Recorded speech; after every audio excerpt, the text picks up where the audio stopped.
Hey folks, welcome back to our Dice Tower preview. I'm Mark, and today we're taking a look at Darkpass. Darkpass is brought to you by Cause Games. It's for 1 to 4 players, ages 14 and up, and games run about 40 minutes per player. Paris, 1854. As you pass the Marcel Bakery on a foggy evening, the sidewalk suddenly collapses beneath your feet. Cobblestones, dirt, and decaying roots all cave in around you as you fall and slide for what feels like minutes into the dark and putrid EGOT sewer system. Even your wildest imagination cannot fathom what lays before you. As the game progresses, levels increase and the characters gain additional skills and abilities, as do the beasts they encounter. Play begins at level 1 and reaches level 5 by the end of the game. Each chamber also has a limited amount of air to breathe, which depletes as it's used. Characters must defeat all beasts and pass through the final valve in order to defeat the chamber before they fully run out of air. So this is a campaign style game, and depending on where you are in the adventure, you're going to be consulting the map book first and setting up your environment. Now, there's all kinds of thematic story around this, but we're going to take a look at one example. You've never been below the surface before, but you've heard of the terrors and pestilence that lie within. It's clear that you must get out as quickly as possible to seek medical attention. There is no apparent way out, but you can just make out a large valve with a square-shaped bolt in the far distance. Hopefully, that can lead you back to the civilized Earth's surface. You slowly wade a few steps forward, but stop abruptly. Something seems to be moving just ahead. A wave of panic runs through your torso and you clutch your side. Luckily, you feel that your trusted tools are still with you, which provides the tiniest bit of solace. You proceed forward with much caution. And also consulting the map book to gather the appropriate tiles for this chamber, as well as all the obstacles, putting them in place. It's very clear, it gives you nice detailed information of where everything goes. Now, we'll take a look at different obstacles in a minute, but you'll also gather the required beasts. You'll be shuffling them up and placing them at the top of the board. And that's kind of their initiative track, so to say, as you're going to be activating them when they become active, that is. And they have appropriate standees that you'll put into place around the chamber as well. Now, there's also these entry points and exit points. You want to make sure you attach those to the chamber. And all the monsters have their own activation cards and their own defense cards you'll place at the top. The chosen chamber will also show you what items to gather. Now, as you gather these numbered items from the item deck, you have to make sure to not look at the back side of what these are. It needs to be a bit of a mystery and how you combine items possibly to get out. Now, you're going to place those cards off to the side as well as the wrench. You're going to need the wrench to finally get out. And so there's a bit of a puzzle aspect here as you search for the different items, trying to find the appropriate ones to let you get the different areas of the map unlocked and so forth.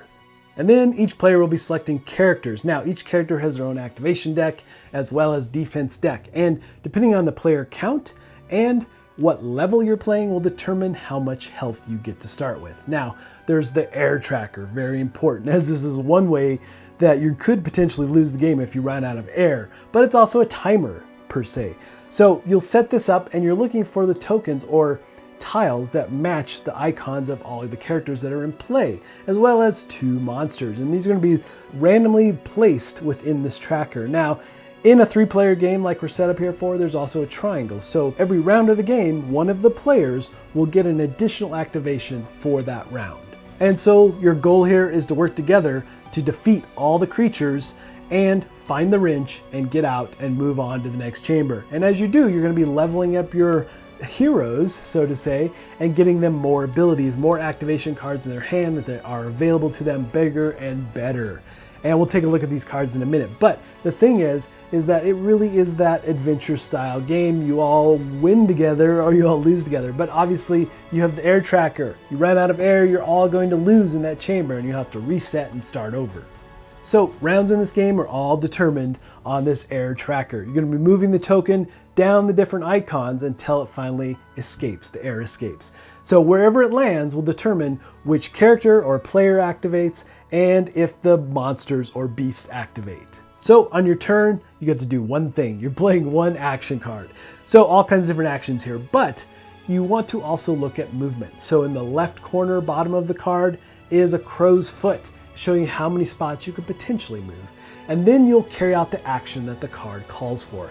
And obviously you're going to be attacking monsters quite a bit. So if you look at an attack card, you'll play that card against the monsters that are there. Now, in the middle of the card are icons showing where the hex will hit. So you could potentially be hitting multiple creatures at the same time. And the number in the middle calls for how much damage you can possibly do. Now, some of these monsters are going to have extra defense as well as drawing a defense card. And you'll compare values and then do the damage that it calls for.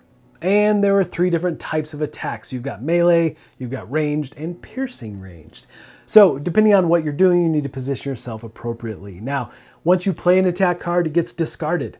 And you won't get that card back until you've played all the attack cards in your hand, unless you use the refresh card. The refresh card will allow you to gather all those cards back up sooner than later.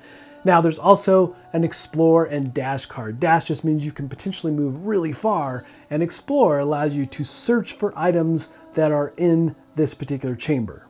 And then you have a rest card giving you 3 health, simply as that. Now the thing here is both rest and refresh are only usable once per chamber, but both these cards actually will give you health. You get 3 health for rest and 1 health for the refresh card. But again, you only get to use them once, so use them wisely. Now the nice thing about the explore and dash card is that it stays in your hand. You never have to discard it. It's there for you throughout the game as you're going to be exploring all these different spaces with the X's and then drawing a card. Now the different items are going to be all kinds of different things. I don't want to spoil this too much for you, but like as an example, you might find a match and a lantern. And what's cool is that the cards have icons or areas next to them showing how they connect. And if they connect, then you get to use them together. And a lot of the time using these cards are going to be an additional type of action you can perform on your turn.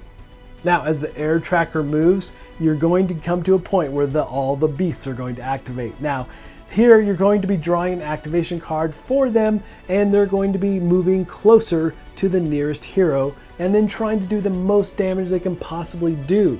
And the thing is that you also have defense. So you're going to take your defense deck, shuffle it up for every attack, and draw the top card. And hopefully you're able to prevent a lot of the damage. But there's either a numbered value, or you prevent all damage, or you prevent no damage. So all kinds of interesting aspects here as you shuffle up that deck for every attack.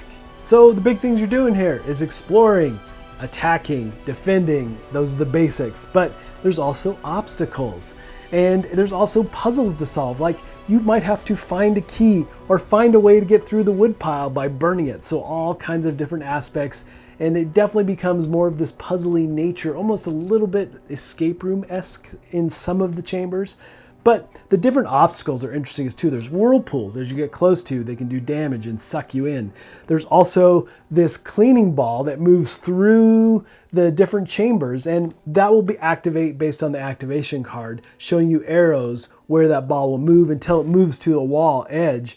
And what's interesting is obviously the monsters are used to this thing, so they move out of the way if it does come towards them. But for you, the heroes, it will definitely do a point of damage as it hits. So there's all kinds of obstacles, definitely some puzzly things here to consider, and each of the chambers are vastly different. Now, you cannot go for the wrench, you cannot get the wrench until you've defeated all the monsters. And then once you do, you hope to do that in time to get from the one end to the other and get out before you run out of air. All right, folks, just a reminder once again, this has been a Dice Tower paid preview, and everything you've seen here has been in prototype form, so keep a close eye on the campaign for any changes that still may occur. Now, with that said, this game truly has that campaign feel as you level up your characters, as you move between the different chambers, and as you do move between, you can cumulatively take up to 3 items with you. Really some interesting aspects, making this a unique dungeon crawl for sure, especially the setting and the theme around it. Really fun. I found it to be enjoyable. But folks, ultimately, if this was like something that'd be of interest to you, I'm sure they'd appreciate your support. So I think that's it from me, and until next time, we'll see you at the table.